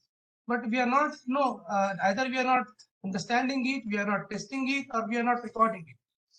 So when it has gone at the larger level, then we have seen that in China, we got a melamine production where a lot of mortalities have been observed. So these are the area like in case of meat and eggs, dioxin was being reported in 2030 in Europe. So there are many areas where food fraud is being practiced and people are getting affected. The issue is that we need to get it recorded. So recording and bringing the things on the record on the book is very important as far as concerned to the food fraud point of view. So what is exactly food forensic? We all know it very well. Now it is one of the emerging field where we are subjecting all these things towards authenticity and understanding exactly from where the problems have occurred and what are all the originality or the traceability issues that we need to understand if we want to define exactly how authentic is the food product.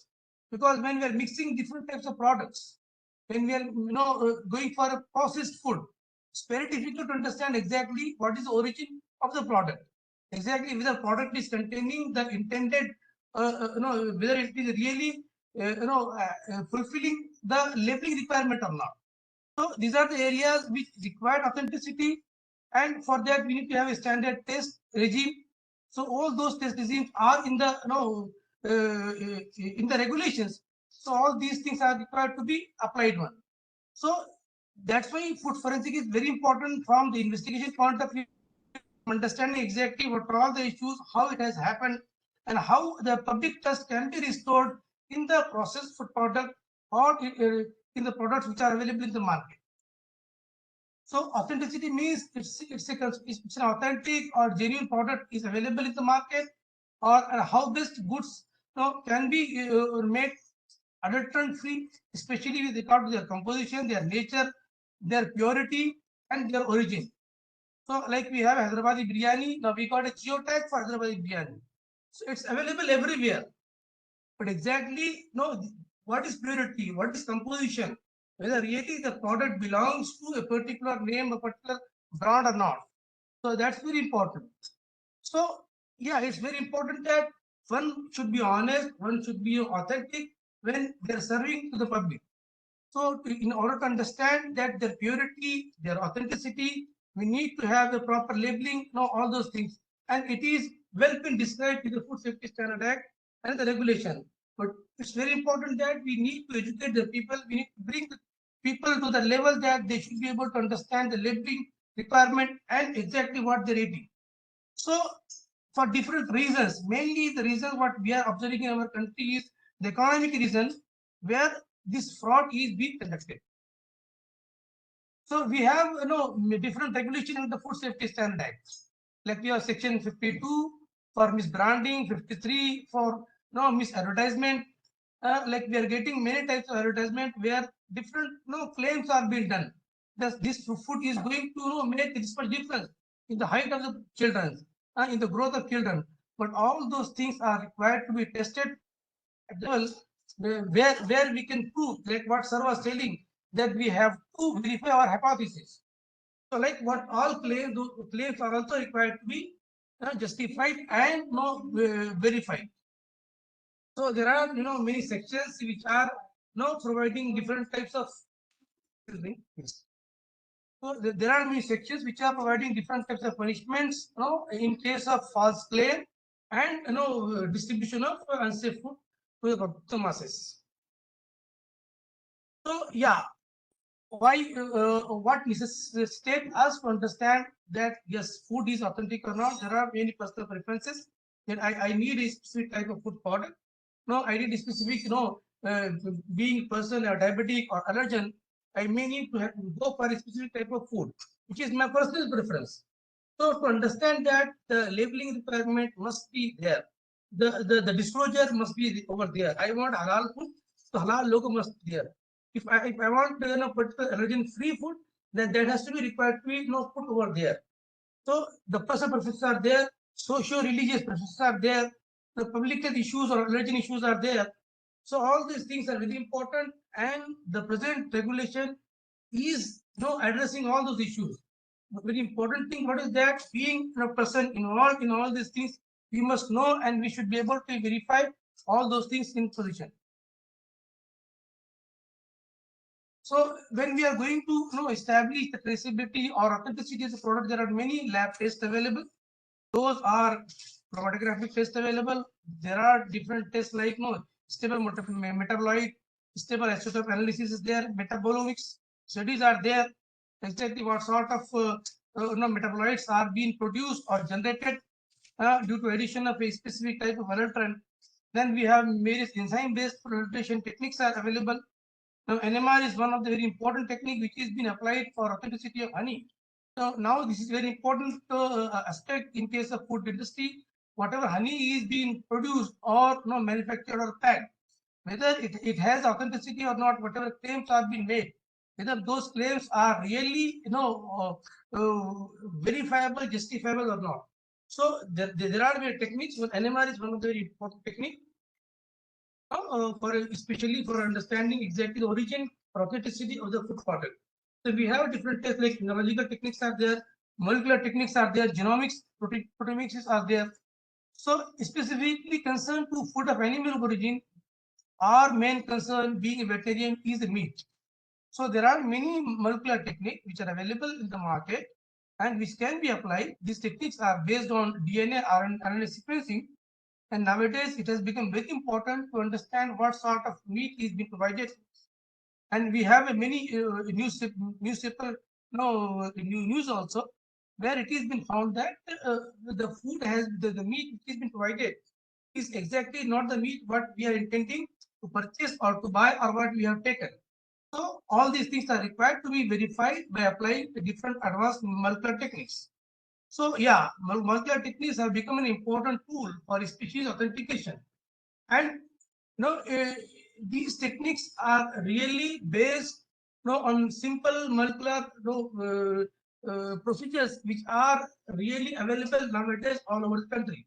So really these things, if it is been put in place, really we will be in position to understand exactly what sort of fraud has been made at that level. So We have different types of techniques, like we have specific PCR, universal PCR, barcoding. It is one of the very good emerging technique available. Then we have real-time PCR, which is very important and gives very good accurate understanding of exactly what sort of mixing or what sort of fraudulent has been made at that level. So now we have got a very good macro array and high resolution melting assays also available in the market. And now next generation sequence is also being now made into practice. I think Dr. Nalage is there with me. Dr. Dinesh? Hello, Dr. Dinesh is available? Hello, yes, sir. Yeah, so Dr. Nilesh, you please just go ahead with this all technique. One minute, sir, specifically, like how all those things have been applied in practically. Yes. Hello. Yeah, please go ahead. Okay. In molecular technique, basically, PCR is a basic technique. In that, sir, first slide, previous slide, sir, previous slide. Okay. In molecular technique, specifically first is a specific PCR. In that, we will do a specific gene for a specific species. मान लो कि if you want PCR of cow and you want to differentiate cow and buffalo, then you have to take the specific gene of the cow and you have to prepare its primer. Sir, next slide. Here you can see in gel. That gel is showing that specific PCR. A sample is a different sample, B is different, C is different, and we are using different specific primers for PCR and different size of also. So you can distinguish depend on size, depend on specific primers. You can get different bands. This is a simple PCR technique. By using the gel, you can differentiate the species. Then for in PCR, you can use as a mitochondrial marker as well as nuclear marker. In mitochondrial marker, basically mitochondrial marker, conserved genes are used. It means cytochrome oxidase first, site B, NAD. That type of marker will be used in mitochondrial DNA. In nuclear marker, you can use ITS. In plant related, you can use ITS, 18 years. For bacterial, you can use 16 years or 18 years. For plant related, you can use RBCL, MATK, and ITS. ITS is also used in 3 groups: plant, fungal, and bacterial samples. And basically in DNA barcoding, basically you can use cytochrome oxidase first gene. The next slide. Yeah, RT-PCR. RT-PCR, this is a very no, all persons are knowing now RT-PCR how it is working. Here you can see the graphs of fluorescence in green color, blue color. These are the fluorescence dyes which are used for different samples. You can use multiplexing in a one way only. So you can detect more than one sample mixing. You can detect in a one well only. So you have to just select its specific primer and prepare its specific probe, so it can distinguish different samples, means cow sample, buffalo sample. You have to prepare its specific probes, means cow probe, buffalo probe, you can goat probe. You have to select and you can use different probes, so you can identify in a one well. In RT-PCR, you can also quantify how much your sample is having DNA or RNA, means if you how much percentage it will be contaminated. Here you can see one graph in slanting line. That is a quantification. You have to run standards as well as you have to run your sample, quantification sample. You will get exact copy number of your sample, whatever sample having copy number.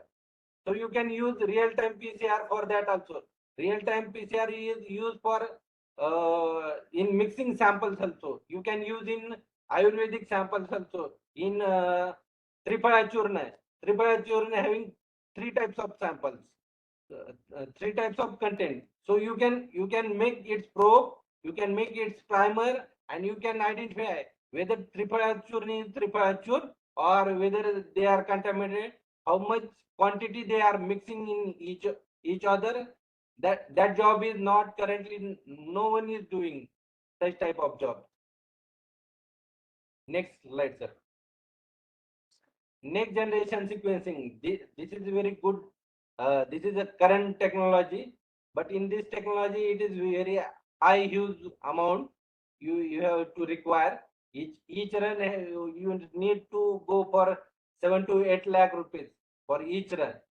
But this is very ideal technique to identify the difference between the species.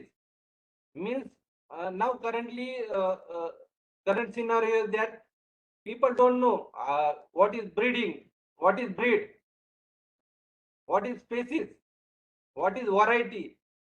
You can identify what is variety. You can distinguish variety, breed, within species, interspecies, specific distance. You can calculate in NGS only. You cannot use other techniques. You have to use next gen sequencing for within the species, means Khilari and red Kandari. You can't distinguish in other techniques. You have to use for specific markers. So for that, you have to sequence NGS. If you want to eat Usmanabadi goat meat, and people are giving other goat varieties, so how you distinguish? Then that time you have to sequence all original varieties of Usmanabadi goat and as well as other varieties. So you can distinguish that one. Next, yeah, high resolution melting analysis. In that you can choose only one gene. Means you can choose mitochondrial DNA. You can choose nuclear DNA, which is similar size, similar length.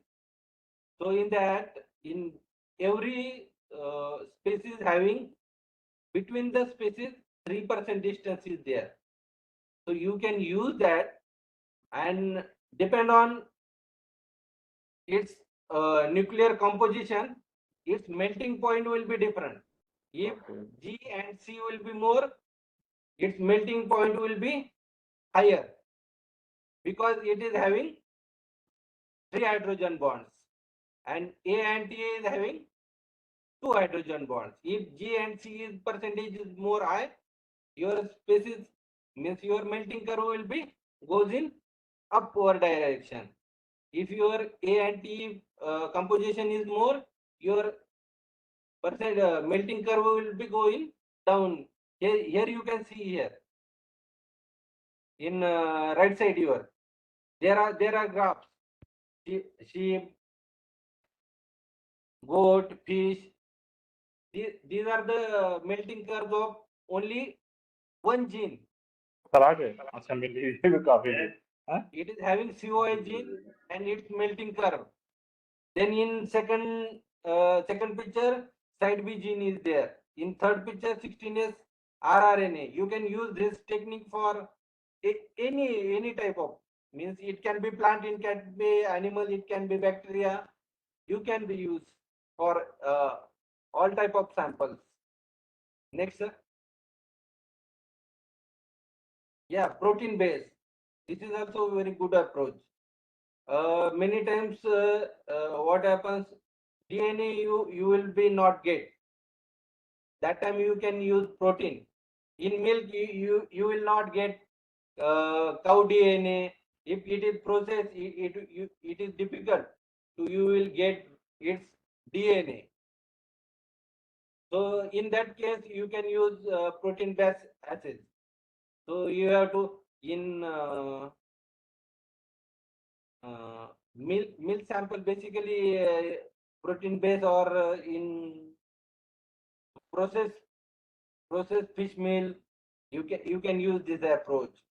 In that specific antibody you have to generate, and for that antibody you have to link the probe for identification. It is antigen antibody reaction, and you can get specific identity. Next slide, sir. Yeah, isotope analysis. This is for geographic location. It is basically used currently. Means Alphonso is a very good taste from Ratnagiri region only, not from other regions.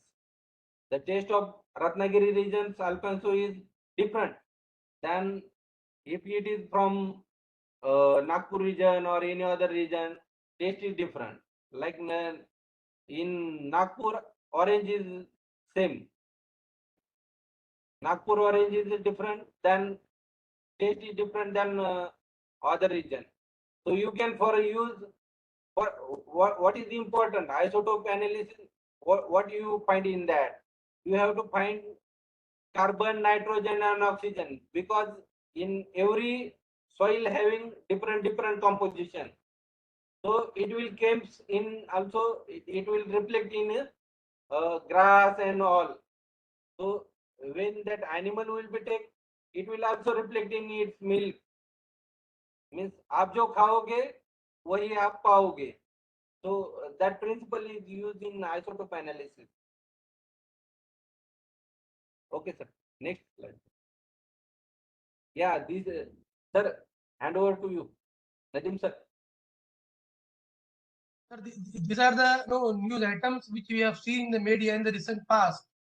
Where in our Indian news media only we have seen all these things, how these carcasses of dogs and cats or different types of animal which are not being used for food purpose is being found to be mixed with the main streamlined food or meat. And yes, local authorities have taken action at different level. So these are the this is a very small part or a tip of iceberg.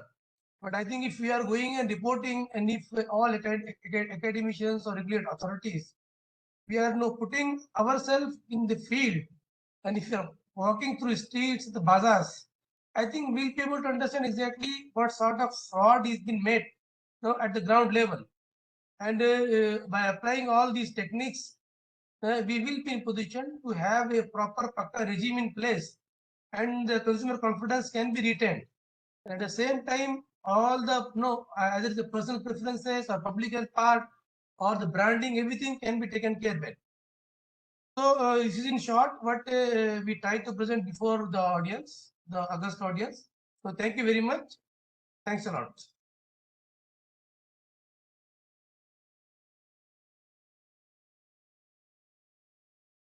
Yeah, now Nayab Secretariat, please.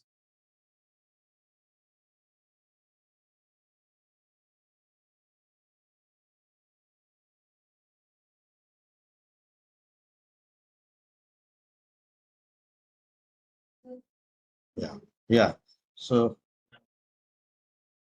thank you very much, sir, for excellent talk on the forensic on the aspects on the food safety and molecular approach you have highlighted.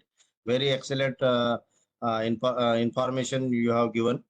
Thank you very much. Now I invite the participants, please. You can ask the questions.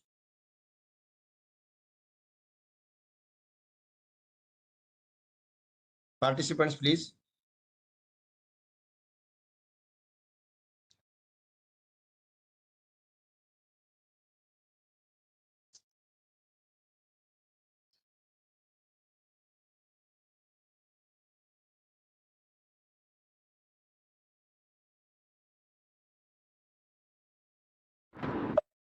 Hello. हा doctor वैद्य question answer आहे का? Yes, madam. Yes. Madam, please. I wanted to just ask Dr. Dinesh, what is the problem in getting DNA from milk? Because we are also facing a problem. Dr. Dinesh told ki it is better to analyze that protein aspect in milk rather than DNA.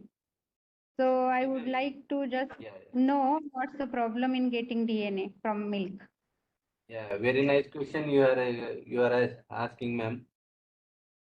First of all, when you do milking, that time how you get little bit intact cells.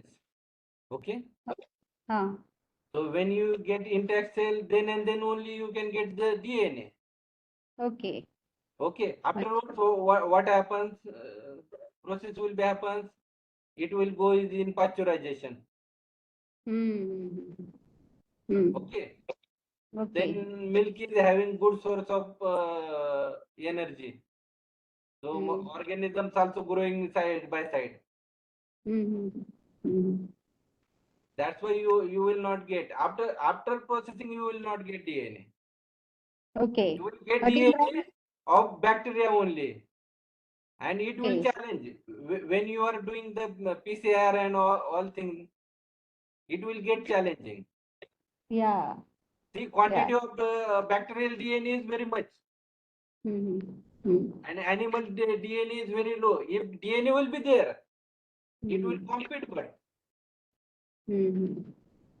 Okay, okay. Thank you, sir. Thank you so much. Any other participants? Please, you can ask if you have any doubts, queries.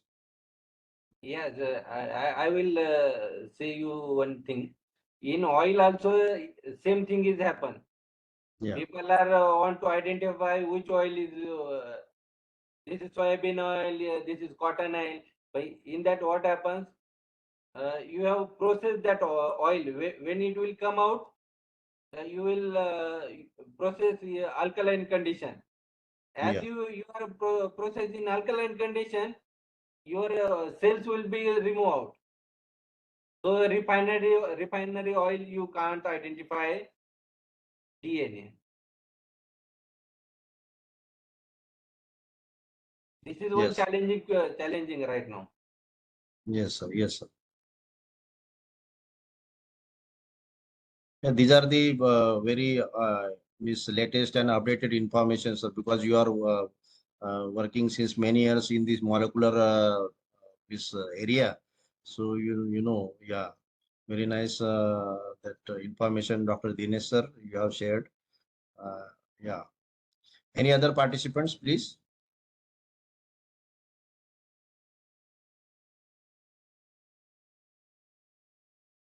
So I think this whatever the information you have shared, all the participants, they have satisfied with very excellent informations. So once again, I thanks a lot to you both the speakers, Dr. Nadeem sir, always guiding us for doing the lot of things in the department development.